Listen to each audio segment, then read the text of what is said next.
Bismillahirrahmanirrahim. Alhamdulillah rabbil alamin wassalatu wassalamu ala asyrafil anbiya'i wal mursalin wa ala alihi washabihi ajma'in. Allahumma rzuqna ya rabbi fahman nabiyyin wa hifzal mursalin wa ilhamal malaikatil muqarrabin fi afiyah ya arhamar rahimin.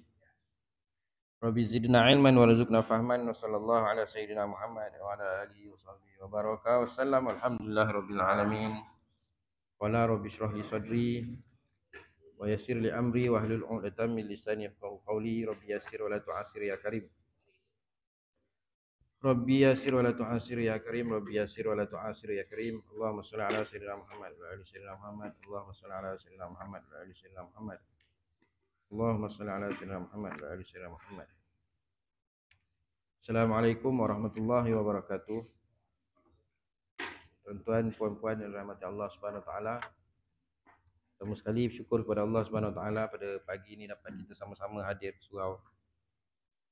Dapat kita menunaikan solat subuh berjemaah sebagaimana solat Nabi sallallahu alaihi wasallam. Kemudian kita diberi kelapangan waktu untuk duduk dalam satu majlis ilmu untuk kita menambah pengetahuan kita supaya ibadat kita lebih sempurna. Man salaka tariqan yaltamisu fi ilman sahhalallahu lahu tariqan ilal jannah. Barang siapa hadir pergi ke tempat ilmu untuk mendapatkan ilmu untuk dia beramal, maka Allah mudahkan dia untuk jalan ke syurga. Jadi pagi ni kita sambung kitab Bahrul Mazi juzuk yang kedua, masih lagi dalam bab ke-37, bab maja'a fil azani fis safari. Bab yang telah datang ia pada menyatakan bang di dalam musafir.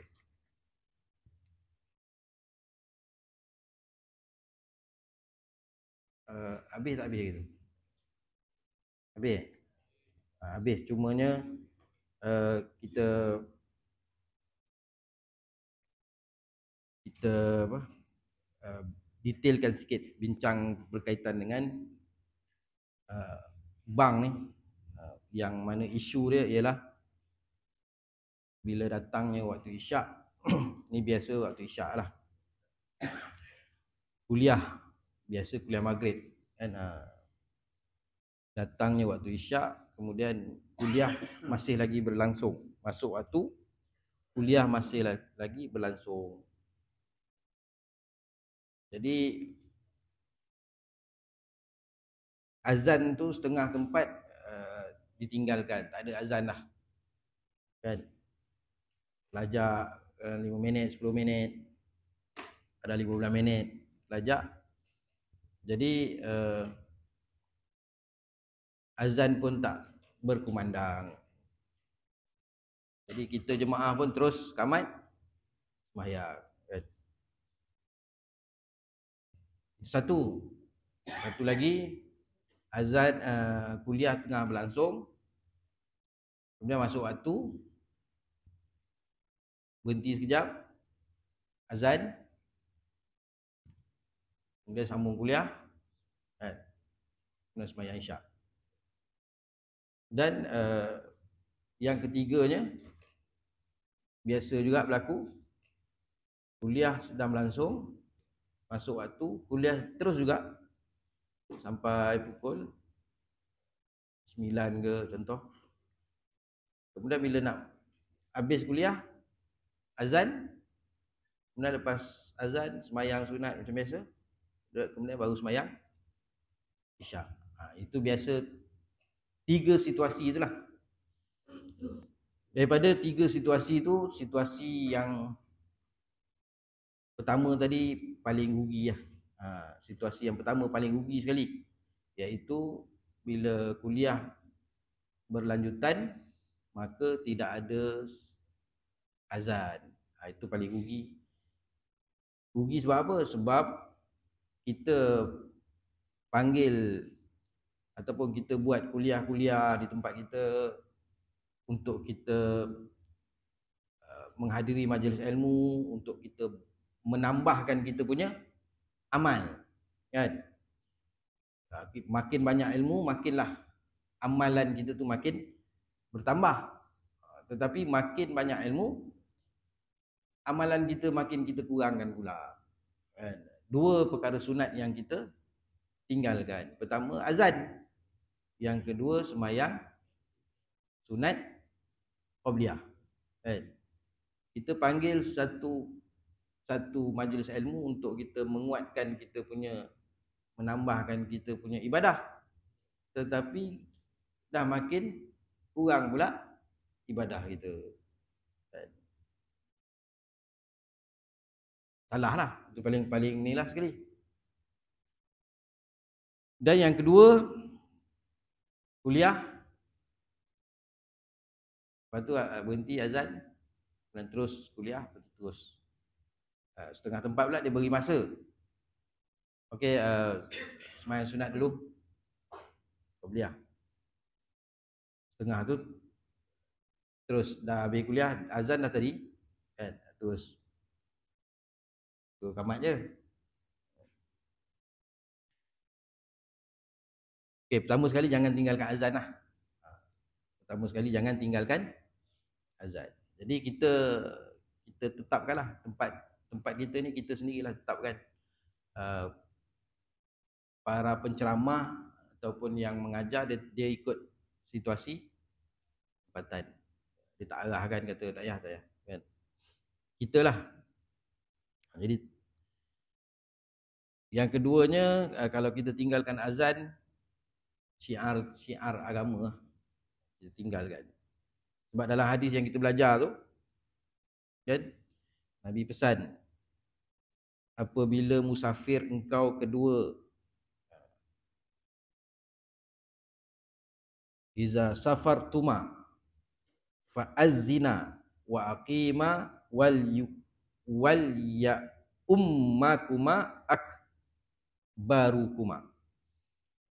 Apabila musafir engkau berdua, maka hendaklah bang dan kamat kedua kamu, dan jadikan imam akan yang lebih tua daripada kamu. Azan ni hukum dia sunat kifayah ataupun sunat muakkad, yang sangat-sangat dituntut. Jadi kalau kita tinggalkan azan, kita telah tinggalkan dua sunat, iaitu azan kita tinggalkan dan sunat qabliyah juga kita tinggalkan. Jadi yang seterusnya, kita melambatkan solat ataupun sebab berlaku zaman Nabi SAW situasi yang azan dulu, semayang kemudian pun ada juga. Dalam riwayat mengatakan satu hari Bilal azan, jadi Nabi tak keluar lagi daripada rumah. Sahabat menunggu sampai punyalah lama, sampai ada yang duk menunggu tu tertidur kan. Kemudian bila Nabi keluar, barulah Bilal kamat dan sembahyang isyak. Lewat. Kemudian Nabi kata, jika tidak menyusahkan umat aku, nescaya isyak tu dilewatkan. Jadi untuk situasi melewatkan tu, sama ada kita nak azan dulu terus kuliah, ataupun kita terus kuliah kemudian habis kuliah tu walaupun lewat kita nak azan, itu terpulang pada kita punya situasi lah. Itu tak ada masalah. Setengah tempat dia berhenti, setengah tempat dia terus. Macam tempat-tempat yang dah maklum, macam kita pergi satu madrasah ke kan, tempat tu memang kuliah kadang sampai 10 malam, 11 malam, dah azan dulu, semayang isyak pukul 12 malam, itu dah maklum, tak ada masalah. Kalau tempat yang macam masjid-masjid yang orang kampung tertunggu-tunggu waktu tu, dia pun mengharapkan dia dengar azan tu, dia makcik-makcik wan-wan kat rumah tu, dia menunggu waktu kan, dia menunggu je kan. Itu kata atas ketetapan masing-masing. Itu tak ada kata yang ni betul, ini tak betul, tak ada. Jadi melambatkan sikit kerana taklim atau kerana majlis ilmu dibolehkan lah. Lebih-lebih lagi waktu isyak. Isyak tak ada masalah. Waktu dia panjang. Kecuali maghrib lah. Maghrib ni waktu dia pendek.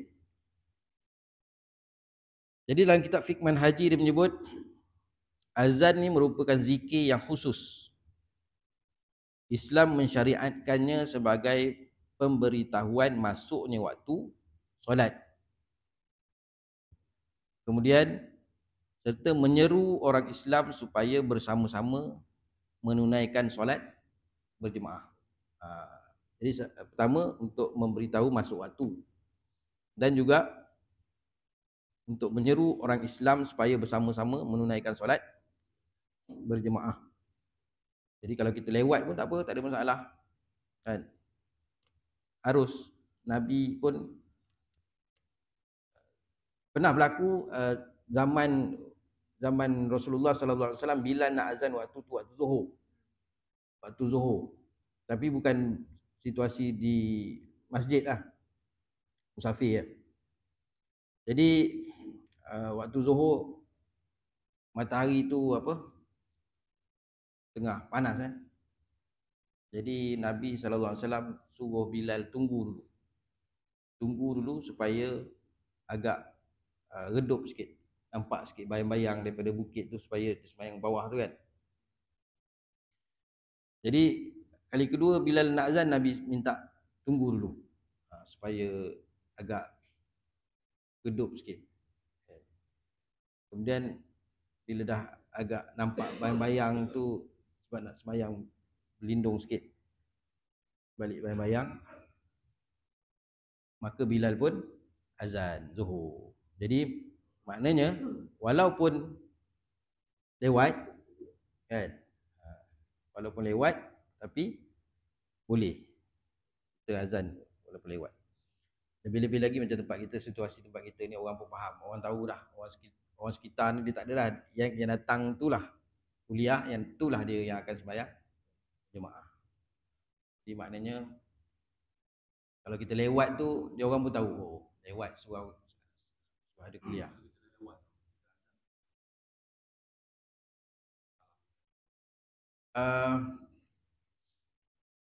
Sebenarnya boleh je luar kan, sebab nak kata orang keliru ke tak keliru dah, sebab orang hari ni orang semua ada apa, boleh rujuk pada tempat lain pun berbunyi lah, orang pun dah faham lah lewat sini ada kuliah kan, tak ada masalah.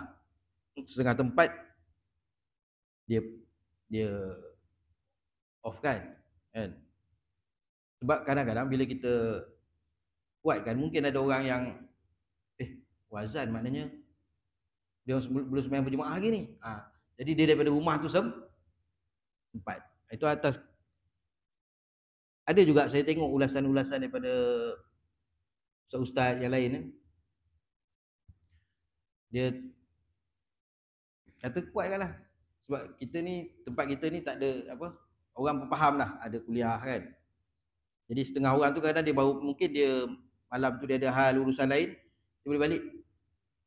Dia pula jenis orang yang sembahyang berjemaah, tiba-tiba ada azan menunjukkan belum sembahyang berjemaah. Jadi dia pun start motor, adalah peluang kat orang tu untuk sembahyang berjemaah. Jadi 3 tujuan azan: pertama, hal berkaitan dengan waktu. Yang kedua, hal berkaitan dengan solat. Jadi kalau yang kita azan tepat pada waktu tu, itu berkaitan dengan waktu, dah masuk waktu. Dan kita azan sebab lewat tu berkaitan dengan hal solat. Dan yang ketiga berkaitan dengan untuk mengumpulkan jemaah. Okey, settle Jadi kita yang pentingnya, kesimpulan dia ialah jangan kita meninggalkan azan lah. Azan. Kalau macam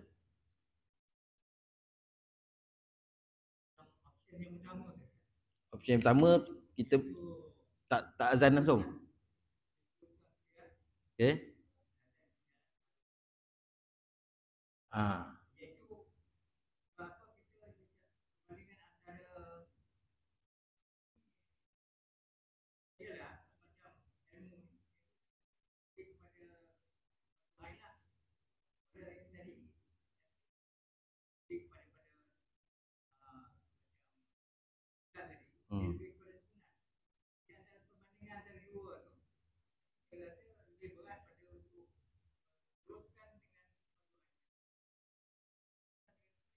Meneruskan kuliah, kemudian dah habis tu kita, yalah, maknanya terus kuliah tu diteruskan, habis kuliah kita azan. Jadi bila kita nak apa, menambah kita, tujuan kita nak dapatkan ilmu tu, kemudian ilmu tu tujuan dia untuk kita beramal kan. Jadi situasi dia sama ada kita nak teruskan kuliah, lepas kuliah tapi jangan tinggalkan azan. Azan tu jangan tinggalkan lah.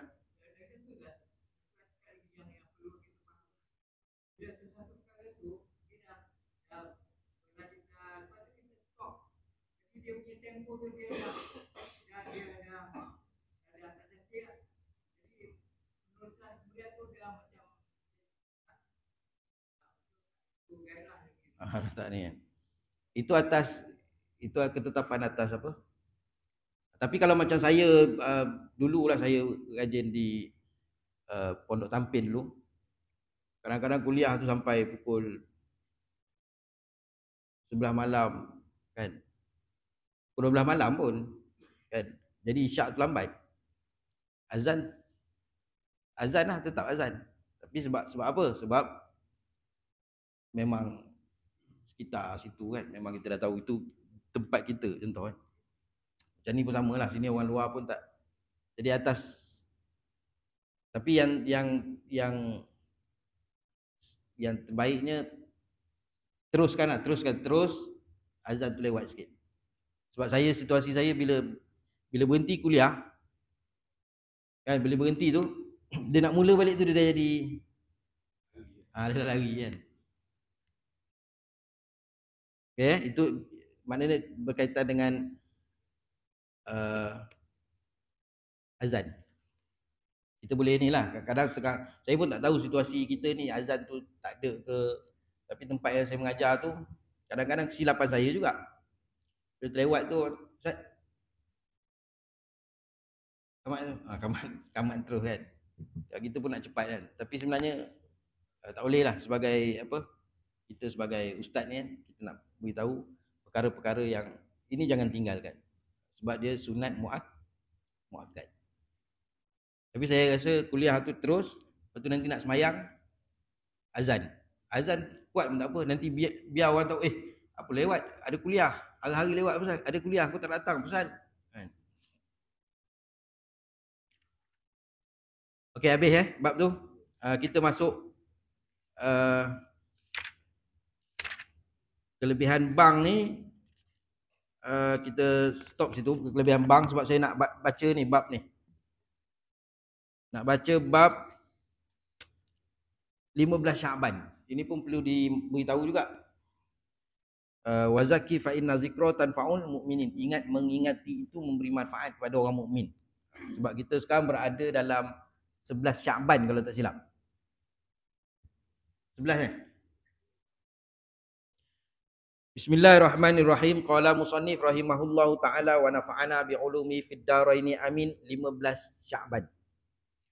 Tanggal 15 Syaban termasuk hari besar Islam.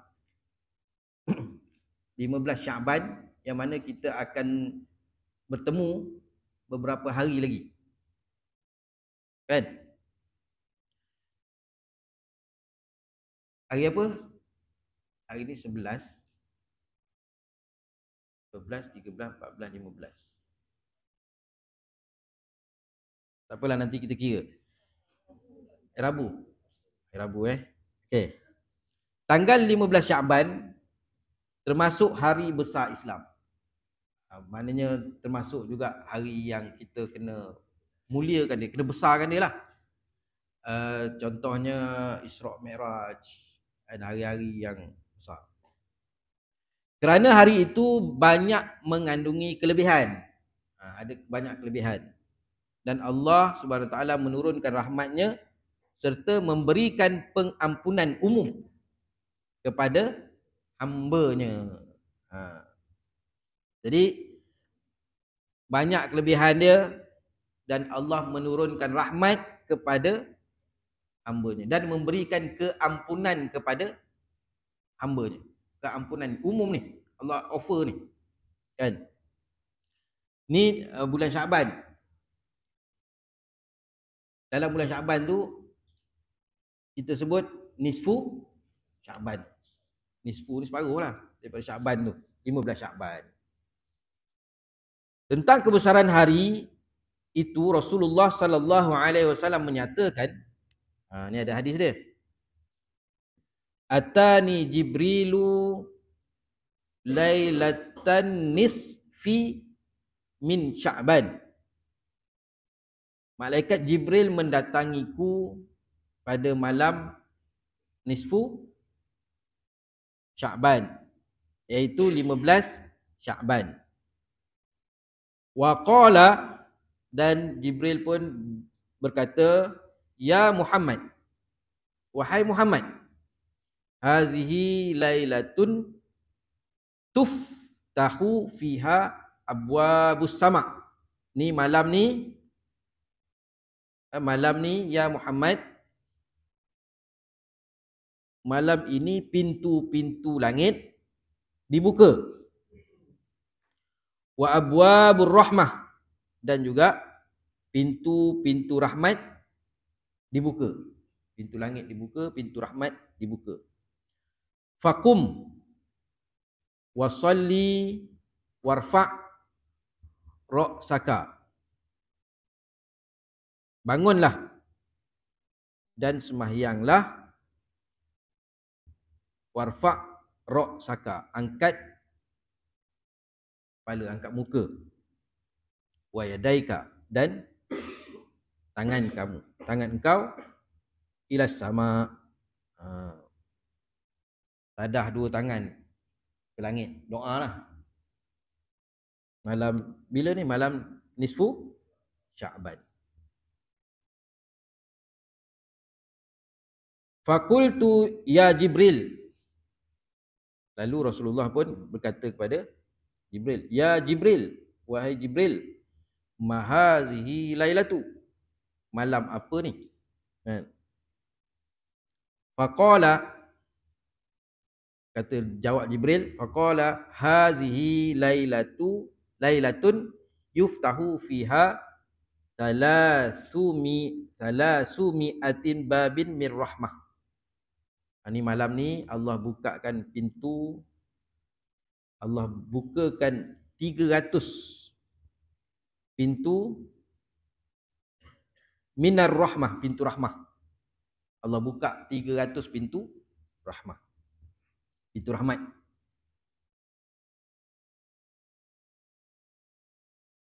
Fayaghfirullahu ta'ala li jami'i, Allah mengampun segala kesalahan. Fayaghfirullahu ta'ala li jami'i man, Allah ampunkan dosa hamba-hamba dia, man la yusyrik billah. Maknanya siapa yang Allah ampunkan dosa hamba-hamba dia ni, tak termasuk ni, man la yusyrik billah fi syai'an, tak termasuk orang yang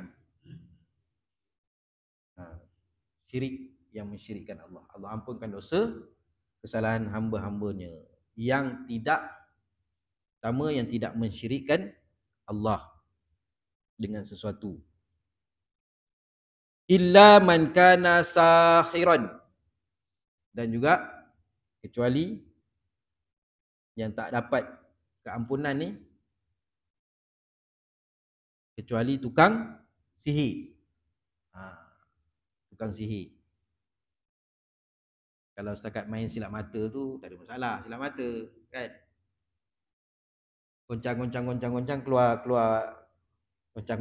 goncang keluar apa?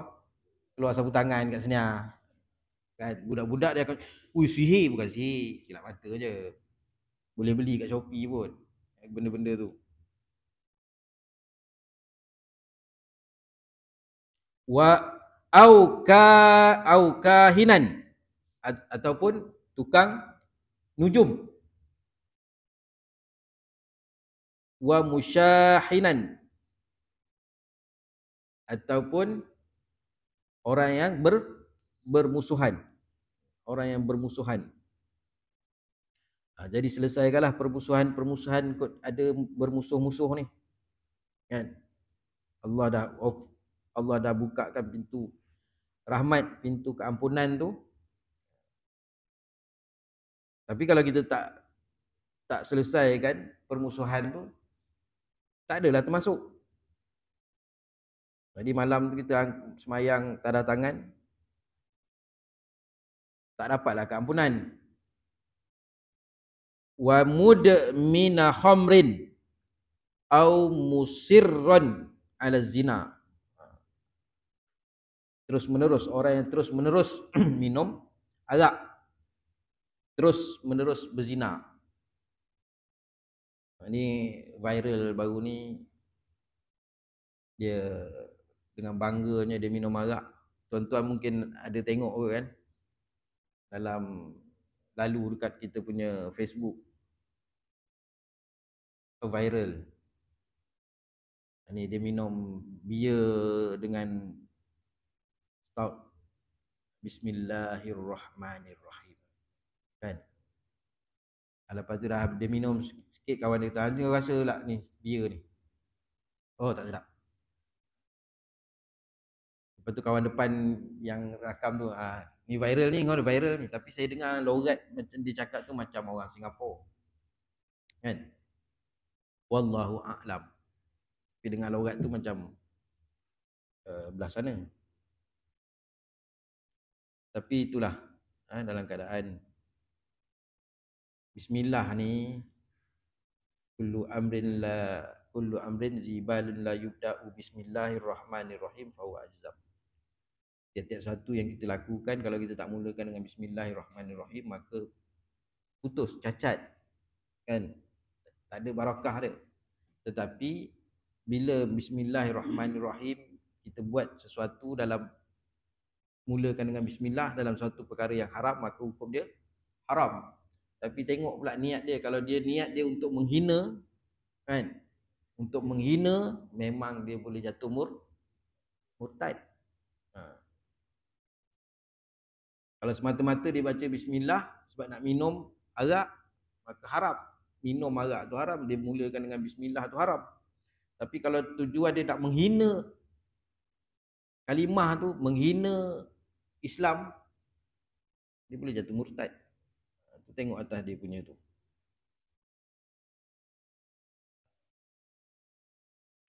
Kemudian ini orang yang berterusan minum arak. Au kilar riba, ataupun orang yang makan riba. Au aqal walidaini, ataupun orang yang derhaka kepada ibu dan bapa. Awin namama, orang yang suka mengadu domba. Au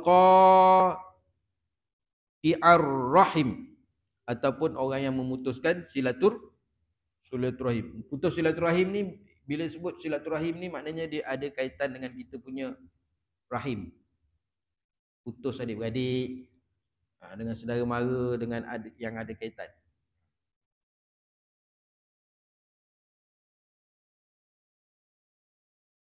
Jadi orang-orang ni tak, walaupun dibukakan pintu rahmat, Allah ampunkan segala hamba-hambanya, kecuali golongan-golongan ni dia tidak mendapat keampunan daripada Allah Subhanahu wa taala. Walaupun malam tu dia menangis, melainkan dia kena selesaikanlah. Kalau ini melibatkan, kalau dengan Allah, tapi kalau melibatkan dengan manusia, dia memutuskan silaturahim, dia bermusuh, ataupun dia derhaka kepada ibu bapa dia kena selesaikan. Kalau tidak, dia rugi dia, tak termasuk dalam golongan orang yang mendapat keampunan daripada Allah Subhanahu Wa Taala pada malam nisfu Sya'ban. Jadi malam nisfu Sya'ban ni malam besar. malam tu juga berlakunya peristiwa Nabi SAW membelah bulan. Bulan purnama tu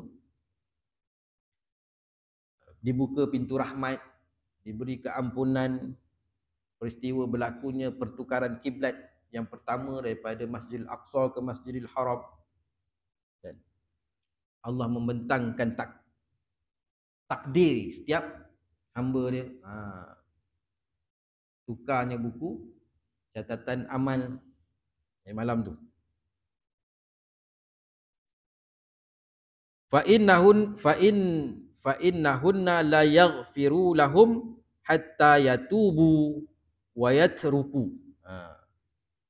Allah tidak ampunkan mereka sampailah mereka ni bertaubat kepada Allah SWT dan meninggalkan kejahatan-kejahatan tu. Tapi kalau kita, maknanya masa tu ada lagi lah.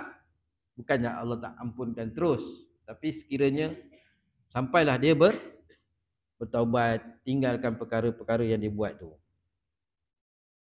Fa harajan Nabi SAW, Nabi pun keluar. Fa shalla fa baka, Nabi semayang, kemudian Nabi menangis. Fi sujudihi, sujud. Nabi menangis dalam sujud. Jadi ada yang bertanya, sujud ni boleh ke lama-lama? Sujud ni satu rukun yang panjang. Dia semayang ni ada rukun pendek, ada rukun panjang. Rukun panjang ni berdiri betul, berdiri qiyam. Qiyam tu berdiri nak baca lama pun tak ada masalah. Nabi baca habis satu juzuk, baca satu juzuk. Baca surah Al-Baqarah tu berapa juzuk? 3 juzuk.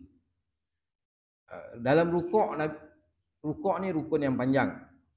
Nak tunggu kawan tu datang, dengar motor dia baru sampai, imam tunggu dia dalam rukuk, tak ada masalah sebab dia rukun yang panjang. I'tidal tu rukun yang pendek, tak boleh tunggu lama-lama, melainkan kalau dia baca doa kunut yang panjang tak apa lah. Tapi berdiri semata-mata nak berdiri, tak boleh berdiri kadar melebihi daripada membaca surah Al-Fatihah. Kemudian sujud rukun yang panjang, sujudlah lama-lama pun. Kan, kerana dia sujud yang panjang, nak menangis kan, nak berdoa lah.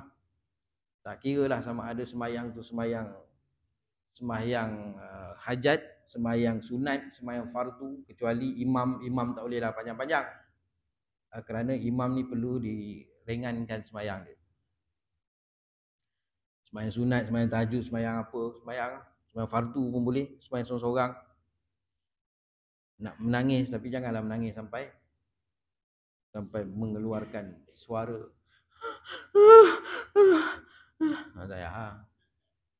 Kan? Jadi faharajan Nabi SAW fabaka fi sujudihi wa huwa yaqulu Allahumma inni a'udzubika min iqabika wa sakhatika wa la uhsi sana'an 'alaika anta kama asnaita 'ala nafsik falakal hamdu hatta tarda.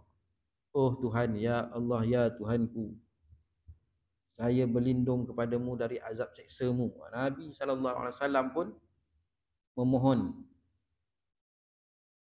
ya Allah, saya berlindung kepadamu dari azab seksa-Mu dan dari kemurkaan-Mu. Sedangkan Nabi SAW ni maksum, tak ada dosa. Dalam hadis, dengar hadis Nabi bertaubat sehari, riwayat 70 kali, 100 kali, dijelaskan Nabi bertaubat bukan kerana dosa. Nabi bertaubat bukan kerana Nabi berdosa, tapi Nabi bertaubat atas kesalahan-kesalahan. Salah, ada salah yang tidak berdosa. Itu pun Nabi bertaubat sehari 100 kali. Jadi saya berlindung kepadamu dari azab seksa-Nya dan dari kemurkaan-Mu. Tiada ku batasi pujian-pujian kepadamu sebagaimana engkau telah memuji dirimu, maka bagimulah segala puji-pujian itu hingga engkau redha. Menurut hadis yang diriwayatkan oleh Abu Hurairah tersebut di atas, Rasulullah SAW pada malam nisfu Syaban itu mengerjakan solat sendirian. Boleh kita sembahyang berjemaah fardu, kemudian kita nak buat sembahyang sunat-sunat tu, buatlah sembahyang sendiri, tidak berjemaah. Serta berdoa memohon perlindungan dari azab siksa Allah dengan menadahkan tangan ke langit. Oleh kerana itu amat baik sekali pada malam itu kita isi dengan amal ibadah seperti solat-solat sunat, membaca Al-Quran, zikir, berdoa. Kerana menurut sabda Nabi, doa orang pada malam nisfu Sya'ban itu tidak ditolak. Tidak ditolak. Dan pada siang harinya baik sekali berpuasa. Jadi hari Rabu tu puasalah. Kalau boleh kita bawa daripada hari Senin tu. Cantik lah. Senin, Selasa, Rabu. Kerana kelebihan berpuasa beberapa hari pada bulan Sya'ban itu banyak pula manfaatnya. Atha bin Yasar berkata, sesudah malam Lailatul Qadar, maka malam nisfu Sya'ban lah yang paling utama. Masya Allah. Makna malam Lailatul Qadar ni, maklum penghulu segala malam ialah malam Lailatul Qadar, dan selepas malam Lailatul Qadar yang afdal ialah malam nisfu Sya'ban. Dia macam semayang juga, semayang berjemaah yang paling afdal, semayang berjemaah yang paling afdal ialah semayang Jumaat. Kerana dia wajib berjemaah. Dan yang kedua, semayang berjemaah waktu subuh pada hari Jumaat. Jadi begitu juga malam yang paling afdal ialah malam Lailatul Qadar, dan malam nisfu Sya'ban ialah malam yang afdal sesudah malam Lailatul Qadar. Kerana banyak hadis-hadis yang menerangkan kelebihan para tabi'in di Syam, antaranya Khalid bin Ma'dan, Ma'kul Luqman bin Amir dan lain-lainnya menghormati dan memuliakan bulan ini dengan melakukan ibadah yang bersungguh-sungguh. Akan tetapi setelah peristiwa itu tersiar ke segenap penjuru, maka sebahagian ulama dapat menerimanya dan sebahagian lagi menolak dan menganggapnya bid'ah. Yang benar menurut kebanyakan ulama adalah malam itu baik sekali diisi dengan amal ibadah seperti solat sunat, membaca Al-Quran, banyakkan zikir dan berdoa. Dia jangan pula malam tu kita kumpulkan. Malam ni kita buat sembahyang malam nisfu Sya'ban ke apa, itu bid'ah lah. Tapi kalau kita nak hidupkan malam tu, patut kita hidupkan. Kalau kita tengok dalam surah Yasin tu, dia ada Yasin baca nisfu Sya'ban tu kan. Nak baca. Kalau ada kuliah malam tu, kuliah macam biasa, tak ada masalah. Kalau baca, tapi jangan pula kita i'tiqadkan jadi satu wajipan pula. Wajib malam tu, hari ni kita cancelkan segala program, kita buat tu. Itu yang jadi isu kan.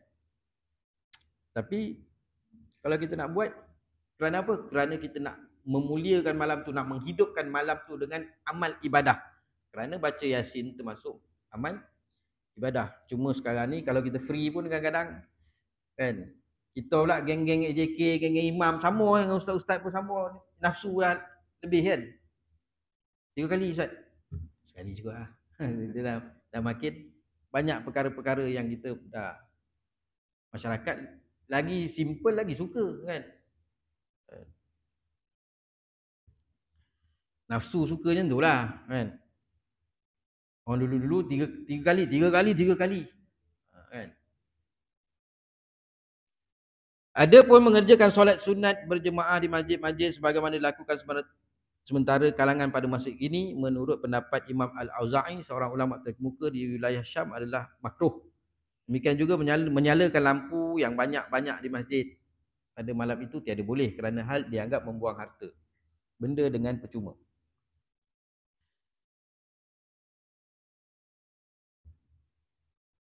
Lagi pula solat berjemaah yang dinamakan solat Al-Bara'ah itu baru diperbuat oleh 400 tahun. Orang 400 tahun. Tak payahlah kita buat ada solat-solat lain pula. Pada hadis lain Rasulullah sallallahu alaihi wasallam bersabda, yang maksudnya tahukah kamu kenapa dinamakan bulan ini dengan Sya'ban? Sahabat-sahabat menjawab, Allah dan Rasulnya lebih mengetahui. Lantas Rasulullah sallallahu alaihi wasallam bersabda, dinamakan dengan Sya'ban iaitu berserak-serak kerana dalamnya terdapat banyak kebajikan yang berserak-serak. Banyak kebajikan yang kita boleh buat. Pada hadis lain Rasulullah sallallahu alaihi wasallam bersabda yang maksudnya kelebihan Syaban dari bulan, semua bulan adalah seperti kelebihan dari semua kelebihanku dari semua nabi-nabi. Syaban dengan bulan-bulan lain macam nabi dengan Nabi Muhammad sallallahu alaihi wasallam dengan nabi-nabi yang lain. Kelebihan dia. Maknanya nabi lain pun nabi, tapi kelebihan dengan Nabi sallallahu alaihi wasallam tentu ada kelebihan. Nabi sallallahu alaihi wasallam sendiri di berjumpa dengan Allah Subhanahu wa taala. Pernah berjumpa dengan Allah dalam sembahyang di Masjidil Aqsa. Sembahyang di Masjidil Aqsa, Nabi sallallahu alaihi wasallam menjadi imam. Nabi penghulu segala nabi, tidak masuk syurga para nabi melainkan Nabi Muhammad sallallahu alaihi wasallam yang masuk dulu. Ada kelebihan. Maknanya bulan Syaban dengan bulan lain macam tu. Umpama ada kelebihan. Dan kelebihan Ramadan dari semua bulan adalah seperti kelebihan Allah dan semua hamba-Nya. Ramadan dengan bulan lain seperti kelebihan Allah dan hamba. Memang khalik dengan makhluk tak sama. Itu kelebihan dia, umpama. Di dalam kitab Zubdatul Marizin tersebut adalah hadis Nabi yang menyatakan bahawa Rasulullah sallallahu alaihi wasallam bersabda, barang siapa memuliakan bulan Syaban dan takut kepada Allah, beramal taat kepadanya dan menahan diri dari perbuatan maksiat, nescaya diampunkan segala dosanya dan dipelihara Allah pada tahun itu dari berbagai cobaan dan penyakit-penyakit. Selanjutnya barang siapa berpuasa 3 hari di awal Syaban, 3 hari di tengahnya dan 3 hari di akhirnya, nescaya dituliskan Allah baginya pahala 70 orang nabi-nabi dan jadi ia seperti orang beribadat 70 tahun. Dan apabila dia mati pada tahun itu, jadilah dia mati syahid, iaitu dapat pahala syahid. Jadi Rasulullah sallallahu alaihi wasallam menurut beberapa hadis lain juga mengerjakan puasa sunat beberapa hari dalam bulan ini. Jadi bulan Syaban. Jadi di sini barang siapa berpuasa 3 hari 3 hari. Jadi sebagai penutupnya saya nak mengingatkan diri saya dan sama-sama kita lah, kalau boleh hari itu, hari nisfu Syaban ni pada hari apa? Hari Rabu. Hari Rabu kan. Maknanya hari Isnin tu kita boleh lah puasa. Sudah lah. Yang mana nak pergi lah. Musafir kan. Musafir lah. Isnin, Selasa, Rabu tu boleh lah kita apa, kita buat berbuka kat sini kan, potluck kan, bagi siapa yang puasa boleh buka puasa sini kan. Isnin dan Selasa, Rabu malam ni 10 Syaban. Orang musafir terus kan musafir. Orang musafir ni, dia musafir dia antara doa yang makbul orang musafir. Niat kita musafir tu nak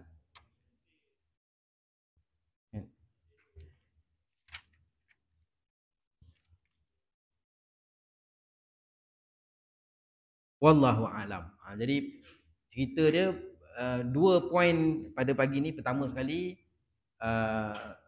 dalam situasi macam mana pun azan jangan kita tinggalkan, kerana ni perkara yang sunat sebelum sembahyang. Bila kita tinggal azan dengan qobliyah pun nanti akan kita tinggal, rugi. Dan yang kedua berkaitan dengan malam nisfu Syaban, jadi kita hidupkan malam tersebut dan ambil peluang tu kita puasa siang harinya. Kalau boleh biarlah 3 hari tu puasa. Allahuakbar.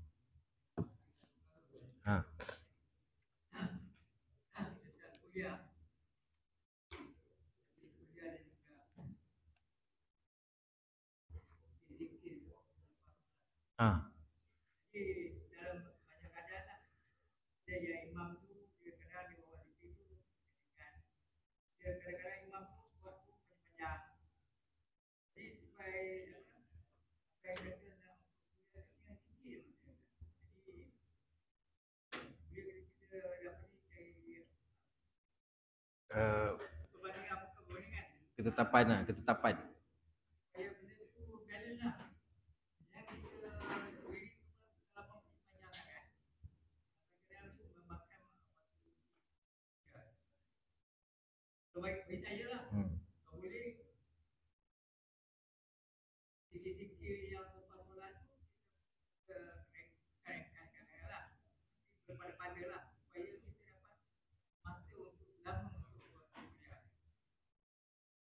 Tapi uh, itulah tujuan kita tujuan kita menghadiri majlis-majlis ilmu ni, sebab kita peringkat kita ni peringkat orang dah apa tu, nak menambahkan kita punya amal kita. Jadi tujuan kita tu makin kita bertambah ilmu, makin kita nak beramal. Kita kalau boleh tak nak tinggalkan perkara-perkara yang sebelum ni kita dah beramal, tiba-tiba kita tinggalkan. Jadi kita lah sebagai apa orang kata jemaah ni, dalam keadaan situasi kita ni ada yang dah berumur 60 dah 70 kan. Memang kita kira nak apa amal-amal yang boleh kita amal untuk kita bawa bekal kita di barzah nanti dan di akhirat nanti.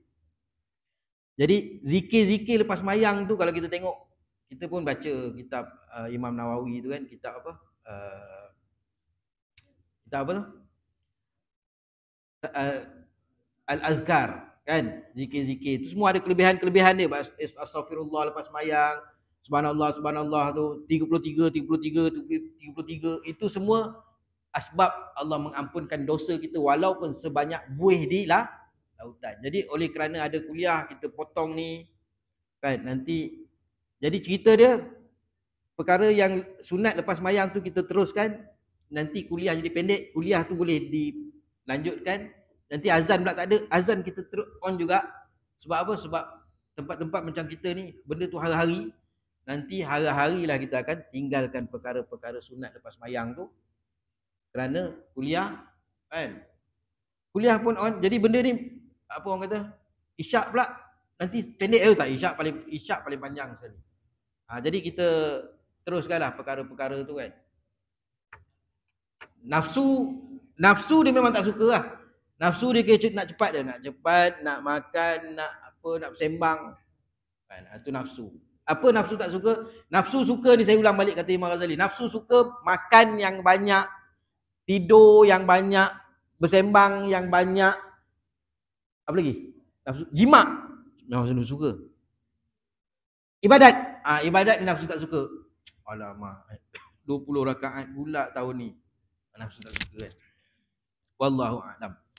A'udzubillahi minasyaitonirrajim. Bismillahirrahmanirrahim. Alhamdulillahirabbil alamin wassalatu wassalamu ala asyrafil anbiya wal mursalin wa ala alihi washabihi ajmain. Allahumma arinal haqqan haqqan warzuqna ittiba'ahu wa arinal batila batilan warzuqna ijtinabah. Allahumma ya muqallibal qulub tsabbit qulubana ala dinika wa ta'atik. Wa sallallahu ala sayyidina Muhammad wa ala alihi washabihi wa baraka wa sallam. Walhamdulillahirabbil alamin. Assalamualaikum warahmatullahi wabarakatuh.